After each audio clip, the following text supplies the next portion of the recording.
Friends, इस video में मैं आपको GSTR लाइव उसके बाद GSTR 3B कैसे फाइल करते हैं लाइव आपको बताऊंगा स्टेप बाय स्टेप। तो चलिए वीडियो को स्टार्ट करते हैं। सबसे पहले आप GST पोर्टल पे लॉगिन कर लीजिए। लॉगिन करने के बाद एक विंडो आपके सामने अपीयर होता है और यहाँ आकर के डायरेक्ट भी कर सकते हैं फाइल रिटर्न्स में, और नहीं तो यहाँ से भी ले सकते हैं। हम यहाँ से फाइल रिटर्न्स ले लेते हैं। जो भी क्वार्टर है, अभी हमें 22-23 के फोर्थ क्वार्टर का जैन फेब मार्च का रिटर्न फाइल करना है, तो वो क्वार्टर सेलेक्ट कर लीजिए। क्वार्टर सेलेक्ट करते हुए ध्यान रखिएगा financial year, quarter and month, इसमें गलती होती है तो फिर बहुत दिक्कतें आती हैं, तो ये आप थोड़ा मेक श्योर हो जाइएगा। अब हमें सबसे पहले GSTR 1 फाइल करना है, तो यहाँ देखिए detail of outward supply of good service GSTR 1 quarterly. ये पहले इसको बैक करते हैं, ये प्रिपेयर ऑफलाइन करेंगे अपन।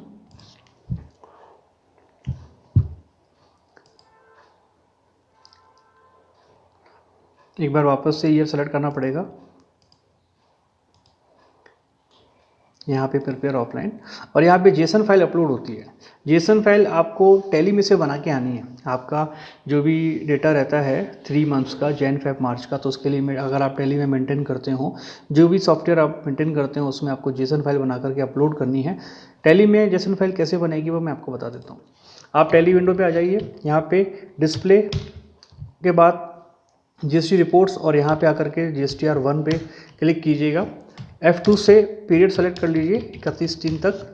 उसके बाद F5 प्रेस कीजिएगा, तो आपको यहाँ पे B2B और B2C की डिटेल शो करेगा कि आपका B2C बिजनेस कितना है और B2B बिजनेस कितना है। इस कंडीशन में अभी यहाँ पे हमारे पास B2B कुछ भी नहीं है, ओनली B2C है, तो हम जो भी है उसके अकॉर्डिंग अपन फाइल करेंगे। तो Ctrl E करके आप कॉन्फ़िगर कर लीजिए, और जिस भी ड्राइव में आप उसको सेव करना चाहते हैं उस ड्राइव में आप उसको सेव कर सकते हैं।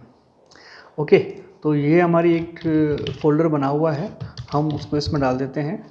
यहाँ डालने के बाद ये नेम भी आ गया, और Ctrl A करेंगे तो ये फाइल सेव हो जाएगी। सेकंड, इसमें PDF हमने किया ताकि हमें ध्यान में रहे कि हम क्या अपलोड कर रहे हैं। हमारे पास एक PDF की फ़ाइल पड़ी रहेगी, तो हमें ध्यान में रहेगा जब भी हमको ऑडिट के टाइम पे इसकी ज़रूरत पड़ती है क्रॉस चेक करने के लिए, तो उस वक्त आपको ये PDF फाइल काम आ सकती है। एक्सेल फाइल, इसमें अगर आपको HSN समरी येस और नो, और डॉक्यूमेंट जो होते हैं, अगर आप सारे डॉक्यूमेंट आपके इशू किए हुए हैं तो आप उसको येस कीजिएगा, और अगर आपके नहीं किए हुए हैं तो उसको नो कीजिएगा। जो भी आपके कंडीशन है उसके अकॉर्डिंग अपन HSN समरी येस और नो कर देंगे। ठीक है, इसको सेव कर देते हैं। अब हम आगे एक जेसन फाइल और अपलोड करेंगे। ये जो फाइल थी वो थी एक्सेल। अब यहाँ पे ऑल्ट इसे ई रिटर्न, यहाँ पे जेसन फाइल, सेम जो ड्राइव है आपकी उसमें आप कर लीजिए सेव। ये तीनों फाइल हमारी सेव हो चुकी हैं। अब हम आ जाते हैं GST पोर्टल पे। पोर्टल पे आने के बाद यहाँ पे लिखा हुआ है चूज़ फाइल, ये चूज़ फाइल को क्लिक कीजिए, और यहाँ पे आपको पाथ डालना है जिस भी पाथ में आपने अपनी फ़ाइल सेव की है। तो पाथ के लिए यहाँ पे आप कर्सर से क्लिक कीजिए, Ctrl+C कीजिए, और यहाँ करके आप वो कर्सर से क्लिक कीजिए, Ctrl+V कीजिए, तो वो डायरेक्ट पाथ खुल जाएगा। और यहाँ पे आपकी जेसन फाइल ही देखिए, ये आपने GSTR 1 PDF फाइल, ये GSTR 1 एक्सेल फाइल, और ये जेसन फाइल जो अपलोड होगी, इसको अपलोड कीजिए, यहाँ पे ओपन करें। अब ये प्रोसेस्ड हो गई। अगर कुछ इसमें इशू होता तो यहाँ पे प्रोसेस विद एरर या अंडर प्रोसेसिंग ऐसे कुछ आता। अगर प्रोसेस्ड आ रही है तो मतलब हमारा कोई एरर नहीं है, सब कुछ ओके है। अब हम उसको बैक टू फाइल टर्न में जाते हैं। अब यहाँ पे हम दोबारा हमें फाइनेंशियल ईयर सेलेक्ट करना होगा, क्वार्टर और मंथ देख लीजिएगा। अब यहाँ पे हमें प्रिपेयर ऑनलाइन, पहले प्रिपेयर ऑफलाइन में हमने फाइल अपलोड की, अब प्रिपेयर ऑनलाइन। प्रिपेयर ऑनलाइन में जो हमने फाइल अपलोड की है वो डेटा सारे फैच करके आपको यहाँ पे अलग अलग टेबल्स में शो करेगा। इन टेबल्स का क्या यूज़ है बता देता हूँ मैं आपको, वन बाय वन चलते हैं। हम सबसे पहले यहाँ आने के बाद जनरेट समरी पे क्लिक करेंगे और एक बार रिफ्रेश कर देंगे। रिफ्रेश करने के बाद यहाँ पे आपके देखिए आइकॉन चेंज हो गया, प्रोसीड टू फाइल और समरी, मतलब पहले आप समरी देख लीजिए उसके बाद उसको आगे प्रोसीड कीजिए। तो हम प्रोसीड करते हैं, और इन टेबल्स में जो आपका अलग अलग टेबल्स हैं वो आपको यहाँ पे एक लिस्ट के अकॉर्डिंग दिखाना शुरू कर देगा। अब हमारा ये, इसका मतलब मैं आपको टेबल में थोड़ा शॉर्ट में समझा देता हूँ क्या है। अगर आपकी कोई B2B सेल है जिसके पास सामने वाला पर्सन भी रजिस्टर्ड है और आप भी रजिस्टर्ड है, तो वो B2B का यहाँ आएगा। B2C का कोई लार्ज इनवॉइस, ये कि बहुत रेयर केस में काम नहीं आते हैं अपने, तो अपन इसको इग्नोर करते हैं। एक्सपोर्ट्स इनवाइस अगर आपको कुछ होता है तो आपको एक्सपोर्ट्स इनवाइस यहाँ पे डिटेल डालनी है। B2C जो हमने डेटा हमारा था वो B2C का था, तो वो B2C की यहाँ पे 3 एंट्री शो कर रहा है। अब इसमें हम वेरीफाई करेंगे कि हमारा सेल, हमारा इनपुट, सॉरी हमारा आउटपुट, टैक्स, SGST CGST कितना कितना है, हम एक बार इसको क्रॉस चेक करेंगे अपने टैली के डेटा से। ठीक है, इन्हीं रिलेटेड अगर कोई एग्जेम्प्टेड आपकी सेल वगैरह होती है तो वो आपको यहाँ डालनी है। क्रेडिट और डेबिट नोट अगर कोई इशू करते हैं आप तो वो आपको डालने हैं यहाँ पे रजिस्टर्ड या अनरजिस्टर्ड। ये सब चीज़ें आपको कहीं डालने की जरूरत नहीं पड़ती। स्पेशली आपको तो सिर्फ टैली में डेटा मेंटेन करना है उस हेड में जा करके। अगर B2B है तो B2B, अगर B2C है तो B2C। एक्सपोर्ट का कोई इनवाइस है तो आप obviously GST invoice number, GST number डालेंगे, या कोई आउट ऑफ इंडिया तो डालेंगे, तो वो टैली अपने आप जेसन फाइल में सब कुछ आ जाएगा और यहाँ पे पोर्टल उसको ट्रैक करके अपने आप सर्च करके अपने अपने हेड्स में डाल देगा। तो आपको यहाँ पे जेसन फाइल के अलावा और कुछ भी नहीं करना है, सब कुछ उसमें आ जाएगा। ठीक है, अब हम चलते हैं इसको प्रोसीड समरी पे, proceed to file oblique summary. अब हमारे यहाँ पे देखिए फर्स्ट टेबल क्या है, B2B ये लिखा हुआ है, B2B रेगुलर, इसमें कोई भी एंट्री नहीं है, 0 है। यहाँ भी हमारी कोई एंट्री नहीं है, 0 है। लगभग हमारे सब 0 होंगे। यहाँ पे हमारी जो है taxable supply, net of debit notes, ये सब B2C। जो हमारी जो सेल कटी हुई थी वो B2C में थी, तो यहाँ पे देखिए अपनी सेल के फिगर्स आ गए 678,174, 20522.34, 20522.34, ये है CGST SGST। इसको अब एक बार आप क्रॉस चेक कर लीजिए अपनी टैली के डेटा से कि जो डेटा आपने अपलोड किए हैं जेसन फाइल के थ्रू क्या वो सही आए हैं कि नहीं आए। 678,174, 678,174 आपको ग्रैंड टोटल देखना है ना, 20522.34, 20522.34। देखिए ओके है। अब इसमें और फर्दर कुछ भी नहीं दिखेगा, सब 0 है। और यहाँ पर आकर के ग्रैंड टोटल आपका इस जैसे शो करेगा। अगर आपके B2B भी होते तो B2B यहाँ आ जाता और पोर्टल पे हमारा B2B यहाँ आ जाता, और इन B2B और B2C का टोटल सीधे आपको यहाँ पे शो करता ग्रैंड टोटल। जब क्योंकि हमारा सिर्फ B2C है तो उसने सिर्फ B2C को ही शो किया। अब इस स्टेटमेंट को हम फाइल करेंगे और हमारे पास एक OTP आएगा। उस OTP को हम EVC करेंगे यहाँ पे, और यहाँ पे नाम ऑथराइज सिग्नेटरी, DSC जो डिजिटल सिग्नेचर पेन ड्राइव में जो हम बनवाते हैं उससे कर सकते हैं। EVC वन टाइम OTP आपकी रजिस्टर्ड मेल ID पे आएगा, उसके थ्रू कर सकते हैं। तो यहाँ पे हम OTP लेते हैं, OTP मेल पे आ चुका है और उसको हमने यहाँ पे डाल दिया है, कॉपी कर लीजिए और यहाँ पे पेस्ट कर दें।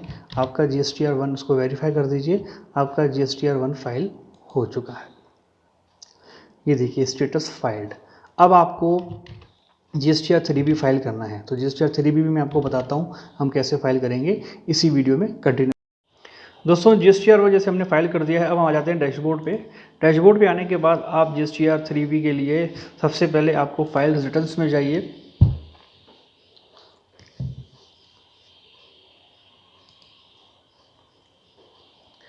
फाइल्स रिटर्न में आने के बाद आपको अगेन फाइनेंशियल ईयर सेलेक्ट करना है 2022-2023 मार्च। अब यहाँ पे आप उसको, ये देखिए फाइल हो गया। अब प्रिपेयर ऑनलाइन करना है, यहाँ पे आपको प्रिपेयर ऑफलाइन नहीं करना है, सीधे प्रिपेयर ऑनलाइन। इसको आप नो कर दीजिए। अब अलग अलग टेबल्स हैं, हम यहाँ पे पहले टैली में डेटा हमारा GSTR3 ओपन कर लेते हैं 1st to 31st। ये हमारा GSTR3 ओपन हो चुका है। इसमें हम देख रहे हैं हमारी सेल इतनी है, हमारी परचेस इतनी है और हमारा इनपुट इतना बनता है और हमें इतना इनपुट रिमेनिंग हमारा पड़ा हुआ है, ये आउटपुट हमने चुकाया है, तो हमको डिफरेंस पे करना है। यहाँ इस कंडीशन में हमारा इनपुट ज़्यादा है, 41,812 है, और हमने जो सेल के बिल में दिया है उसका है 41,000, तो हमारा इनपुट बच ही रहा है। ओके, तो हम अब इसको पोर्टल पे लिख चलते हैं। पोर्टल पे सबसे पहला वाला विंडो है tax on output and reverse charges inward supply. ये मेरा सेपरेट एक वीडियो बनाया हुआ है, कनेक्टिविटी के हिसाब से मैंने GSTR1 और GSTR3 को साथ में बनाया है ताकि आपको कंसेप्ट इजीली समझ में आ जाए। और GSTR1 फाइल करने के बाद GSTR2 भी हम रिकनसाइल करते हैं कि पोर्टल पे हमें इनपुट कितना मिला है और हमारा इनपुट एज पर इन्वाइसेस हमारी जो टैली में अगर हम मेंटेन करते हैं तो वो कितना है। वो दोनों सेम होते हैं तो आपका रिकन्सिलेशन मैच हो जाता है, और अगर उसमें कुछ मिसमैच आता है, कुछ फ़र्क होता है, तो यू मेक श्योर कि आपका टैली में जो इन्वाइस मेंटेन किए हैं आपने परचेज़ के वो करेक्ट हैं, या पोर्टल पे जो आपको इनपुट शो करा है वो करेक्ट है। जो भी करेक्ट हो उसके अकॉर्डिंग आपको अपना इनपुट यहाँ पे क्लेम करना है। क्लेम कैसे करेंगे वो मैं बता देता हूँ आपको। सबसे पहले हमें यहाँ आना है ये आउटपुट की डिटेल जाएगी यहाँ पे 678 से, ये ऑटो पॉपुलेटेड है फ्रॉम GSTR1, हमें डालने की नीड नहीं है, आपको सिर्फ चेक करना है कि यहाँ सही आ रही है। तो यहाँ पे हम देखिए 3B के अंदर 678,174 हमारा आउटपुट सप्लाई है, वो शो हो रहा है, यहाँ पे ओके है। उसका टैक्स 20522 20522, ये टैक्स हमें डिपॉजिट करना है जो हमने कस्टमर से कलेक्ट किया है ड्यूरिंग सेल्स बिल, तो ये हमारी लायबिलिटी है, हमें डिपॉजिट करना है। ओके, यहाँ पे अगर कोई इन्वर्ट सप्लाई कोई रिवर्स चार्ज होता है जैसे फ्रेट वगैरह होता है, RCM वगैरह, तो यहाँ आता है। इस कंडीशन में भी फ्रेट वगैरह नहीं है तो कुछ भी नहीं आएगा, इसको कंफर्म कर दें। कंफर्म करने के बाद ये supply notified under section 9/50 CGST की, ये हमारे काम का नहीं है। इंटर स्टेट सप्लाई, अगर आपने अपने स्टेट से बाहर कोई सेल किया हुआ है तो वो उसकी डिटेल आपको यहाँ शो करनी है। अगर आपने लोकल अपने स्टेट में ही किया तो कुछ भी नहीं डालना है। एलिजिबल ITC, ये हमारा कॉलम हो गया एलिजिबल, हम कितना ITC हमें मिल रहा है। अब ये देखिए यहाँ पे ऑल ITC 20906 20906, ये इनपुट हमको मिलता है जिससे हमने मटेरियल परचेज किया है। उन्होंने जब GSTR1 फाइल किया तो उनका आउटपुट हमारे अकाउंट में इनपुट के तौर पे आ चुका है।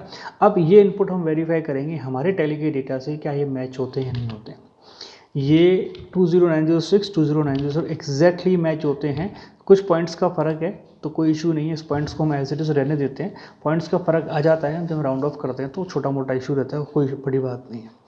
आप इसको एज इट इज़ लीजिए या इसको आप यहाँ से हटा दीजिए, तो आपका 20906.23 है, तो आप 20906 ही क्लेम कर रहे हैं। अब अगर आपका यहाँ मिसमैच आता तो 2B को हम कैसे डाउनलोड करते हैं पोर्टल से, कैसे उसको रिकनसाइल करते हैं, कैसे हम टैली के डेटा से मैच करते हैं, उसका पर वीडियो मैंने ऑलरेडी एक सेपरेट वीडियो बनाया हुआ है। आई बटन में मैंने उसका लिंक दे दिया है, आप उस वीडियो को ज़रूर देखिएगा।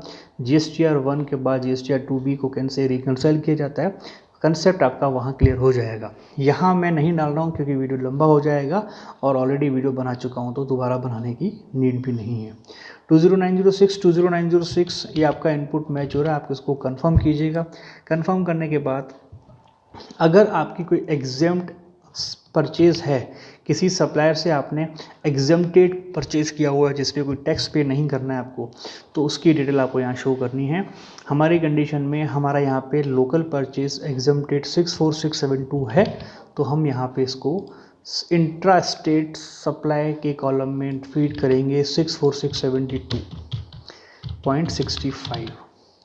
ओके, अगर इंटर स्टेट होती, बाहर से हमने कोई एग्जेम्प्टेड परचेज किया है तो वो यहाँ आ जाता। इंट्रा स्टेट है 64672.65, लोकल कंफर्म कर दीजिए। कंफर्म करने के बाद आपको यहाँ पे सेव GSTR3B ये सेव करना है आपको, जो आपने डेटा इसमें फीड किए सेव कर दिया। आप वाला सिस्टम वाला जिसमें एग्जेम्प्टेड की डिटेल नहीं थी तो हम हमारा वाला सेव करेंगे।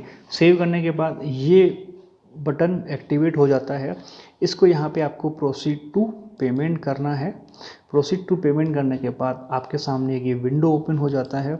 इस विंडो में देखिए आपको जो आउटपुट लायबिलिटी पे करनी है 20522 20522, ऑटोमेटिकली जो आपके पास ITC पड़ा हुआ है इसने उसको वहाँ से एडजस्ट करते हुए 20522 20522 उठा लिया है। रिमेनिंग हमारा 2629 पोर्टल पे अभी तक पड़ा हुआ है।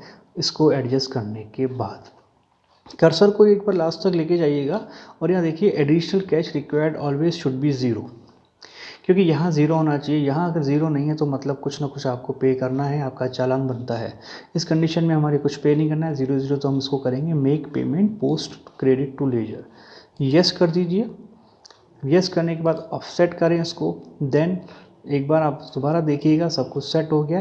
Proceed to file, proceed to file के कॉलम पे आ गए। यहाँ पे चेक कीजिए, इसको EVC सेलेक्ट कीजिए, OTP आएगा, OTP को आपने इसमें डालना है और इस तरह से आपका GSTR3B फाइल हो चुका है। ये OTP आ चुका है, यहाँ हमने यहाँ से कॉपी किया और यहाँ पेस्ट कर दीजिए फाइल। तो आपका GSTR3B GSTR1 दोनों फाइल हो चुके हैं। कैसा लगा दोस्तों वीडियो? उम्मीद करता हूँ वीडियो आपके लिए यूज़फुल रहा होगा, नॉलेजेबल रहा होगा। वीडियो अगर आपको अच्छा लगा हो तो प्लीज़ वीडियो को लाइक कीजिए, आगे शेयर कीजिए और चैनल पे न्यू है तो चैनल को सब्सक्राइब कर लीजिए। सब्सक्राइब करने के साथ ही नोटिफिकेशन बेल को प्रेस कीजिए तो मेरे आने वाली वीडियो का नोटिफिकेशन आपको मिल जाए। मिलते हैं अगली वीडियो में किसी और अच्छे टॉपिक के साथ। तब तक बाय बाय, टेक केयर।